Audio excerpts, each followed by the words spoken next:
Scorpio, kamusta kayo? Hope you're all doing well and welcome to 1111 Pinoy Tarot. This is a general reading for love or romantic situation. Just take what resonates for you and wag ipilit itugma kung hindi para sa inyo. Maraming salamat sa iyo, Scorpio. Please like, share, or comment, no? And please tap the bell for updates from this channel. Let's see kung ano yung energy mo and your person on love and romantic situation. Scorpio, ano yung energy ng person mo towards you?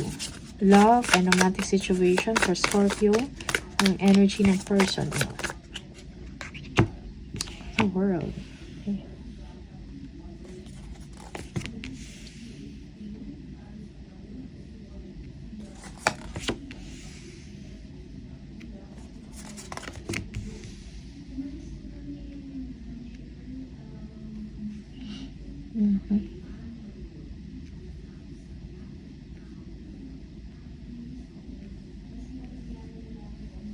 Okay. Okay.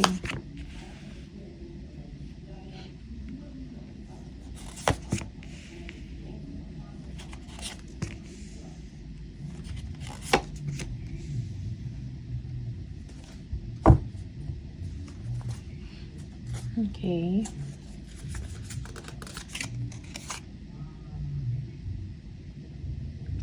Six of Swords.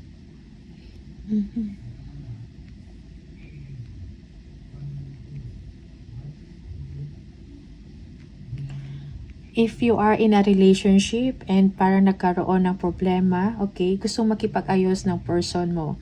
Meron siyang gustong sabihin, okay, but ngayon parang inoobserbahan niya, no? Pinapakiramdaman niya yung vibes or yung energy ng inyong relationship or ng inyong connection. Tinitingnan niya, no? Pinapakiramdaman niya kung how you feel right now, Scorpio, or kung anong nangyayari sa inyo. Okay? Yeah. Gusto ng person mo to get along well with you, no? Gusto niya maging successful sa inyo sa connection. Okay? Yeah, for some, there is something na parang nagkaroon ng distraction sa inyong relationship, no? And either you or your person parang hindi rin makamove forward or hindi makamove on, no? Makamove on sa relationship, okay? Yeah. Kung ano man yung mga pagkakamali na ginawa ng inyong person, gusto niya i-fix at ayusin yon. Yeah, for some, gusto niyang apologize sa inyo. Okay? Gusto niya na magkaayos kayong dalawa. Gusto niya meron kayong ano tawag dito? Gusto niya magkaayos, yeah. Kung ano man yung pagkakamali niya, gusto niya i-fix yun. Okay? For some, but you know, Scorpio, parang you are open to possibilities about sa love life mo or sa love relationship mo. Yeah.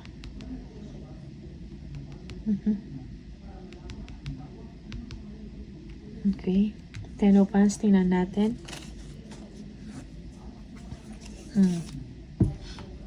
The World.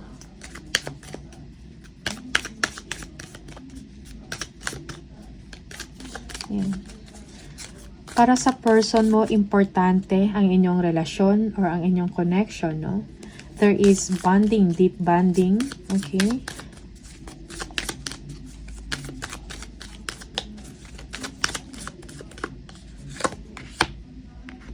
Yeah, Temperance, yes. Gusto niya magkaroon ng alignment or kaayusan sa inyong connection or relationship. Gusto niya magkaroon ng balance and harmony, okay? Kung nagkaroon man ng emotional detachment or separation before, or hindi man kayo, or nagkaroon kayo ng problema, gusto ayusin or gusto makipag-ayos ng person mo. Okay? Parang hindi niya man nasabi ng diretso, pero yun yung intention niya sa inyo. And pinapakiramdaman niya lang for now. Okay? For some of you, kung ano yung vibes mo, yung energy mo kumbaga, on kung ano yung pakiramdam mo sa sitwasyon. Yeah.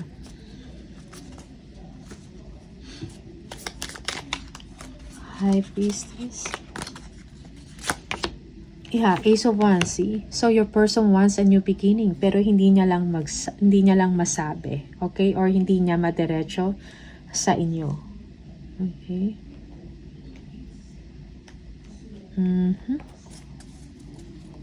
Tingnan natin, Justice.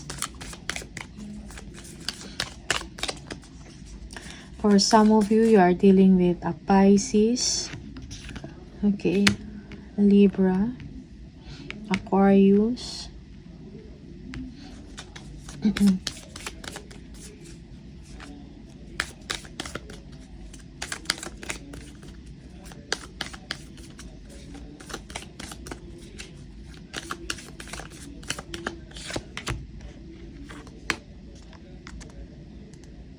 Two of Wands.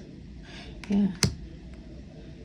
Yeah, your person, no, nagpaplano siya ngayon, no, kung paano ka i-approach, paano makipag-ayos sa inyo. Okay? Maybe your person is also asking advice, no, sa mga friends niya, group of friends, or sa mga katrabaho niya. Okay? Consulting, kung ano yung magandang gawin, no, kung paano ka i-approach Scorpio.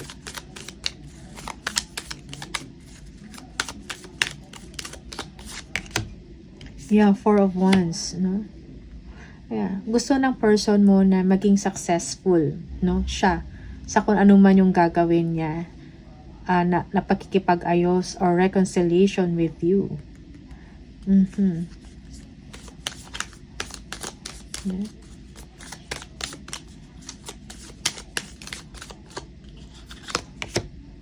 Seven of Pentacles.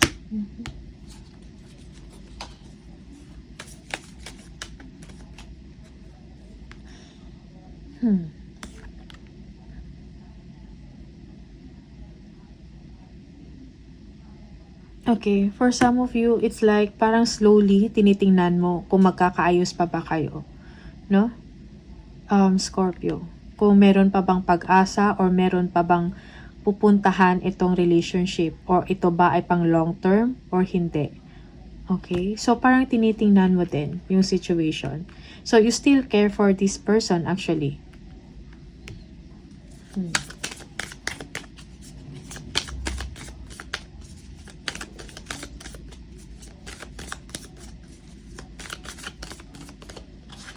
Yeah, maybe for some of you, gusto mo rin manumbalik yung relationship ninyong dalawa, as in slowly nurturing, no, this relationship or connection. Okay. Yeah, for some, pinag-iisipan mo pa. Okay, yung iba sa yung pinag-iisipan mo pa kung ituloy pa ba ang relationship, magbibigay ka ba ng effort mo para mag-grow ang relationship na to. Six of Cups.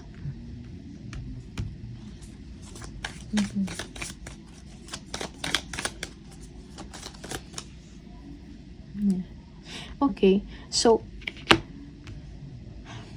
Scorpio, yeah, for some you want a new beginning, no, a lasting, a new beginning from this person, no, or a lasting relationship. Okay, yeah.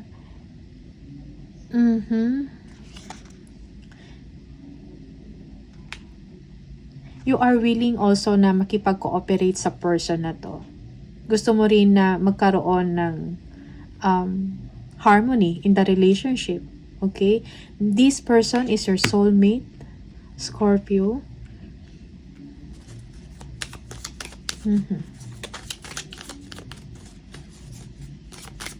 Tingnan natin.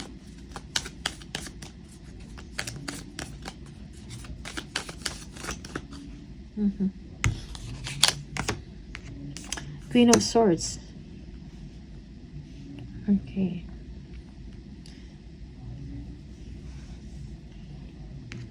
Yeah. You are overcoming pains, no, or sorrows or challenges in the relationship, and you are taking the risk, or you're taking chance, no, with this person. Yeah. Yeah. For some of you, merong pagkakabalikan na mangyari, okay, or nangyayari in the situation. Yes. Yeah, you are slowly putting effort or slowly na parang pinapansin mo siguro din yung person na to, no? Binibigyan mo siya ng chance to start all over again. Okay? Yeah. Parang ngayon, parang alam mo kung ano yung gusto mo. Okay? You are also you want to communicate this with your person kung ano yung gusto mo, okay, sa isang relasyon. You are also, parang sinasabi mo din sa kanya or kino-communicate mo yung expectations mo in this relationship, Scorpio.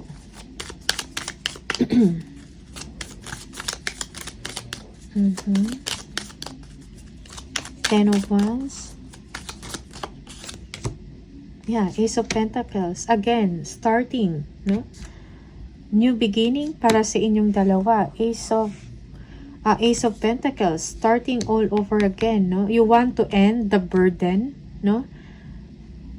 Sa inyong relationship of, siguro merong time na hindi kayo nagkakausap, parang tiniis nyo ang isa't isa, and you want to end that, no? You want to start all over again in the situation, okay? You are communicating kung ano yung gusto mo sa isang relationship, no? Maybe merong engagement na mangyayari. Yeah. Okay. And understanding in the situation.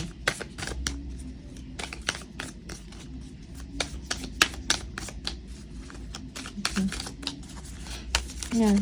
For some of you, laying foundation again, no? Pinupundar nyo kung ano yung pinupundar nyo o binibigyan nyo ng pundasyon ang inyong relationship.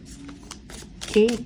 Giving one another support, or this is you showing to your person that you agree in the relationship, no? You are allowing him or her sa buhay mo. Okay? Scorpio. Six of Swords.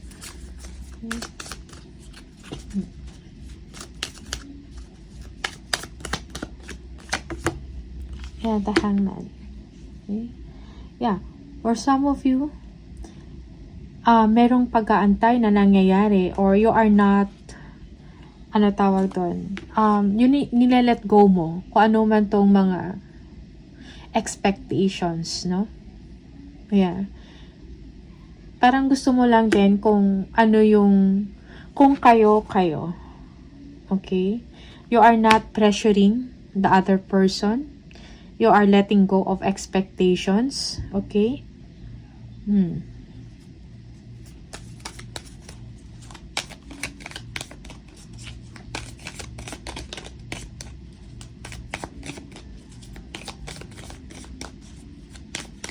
Yeah. Kung ano man yung, kung magkakaroon man ng progress in the relationship or sa connection, parang hinahayaan mo na yung time na ang magsabi. So, parang ayaw mo ng expectation din sa person mo. Kung anong mangyayari, then it will happen. Parang ganon. Okay, Scorpio. So, again, your person, meron siyang energy to na gusto niyang maging successful, magkaayos kayong dalawa sa inyong relationship. Kung meron mang pagkakamali na nangyari before, okay, or anuman issues, no, sa inyong relationship, gusto i-fix yan ng person mo, okay? So, also your person is, parang nararamdaman niya na din na parang merong new beginning na nangyayari sa inyo, okay, or mangyayari pa lang, no, in the relationship. And you are allowing this also to happen. It's just that you are not expecting anything, no, and also you don't want this to pressure this person. So, parang come what may in the relationship. Okay? Yeah. You are still interested to this person. But you are clear, no? Kung ano yung gusto mo. Okay? Maybe you are communicating this to him or her. You are taking chance, no? again. Okay? Because merong dito na someone cannot move on or someone cannot just let go kung ano yung relationship ninyo, no? Before, kahit pa nagkaroon ng problema. Alright? So, these are the messages for you, Scorpio. Just take what resonates for you. Minsan baliktad yung situation. Okay? Maraming salamat sa inyo. All the best and I'll see you on the next video. Bye!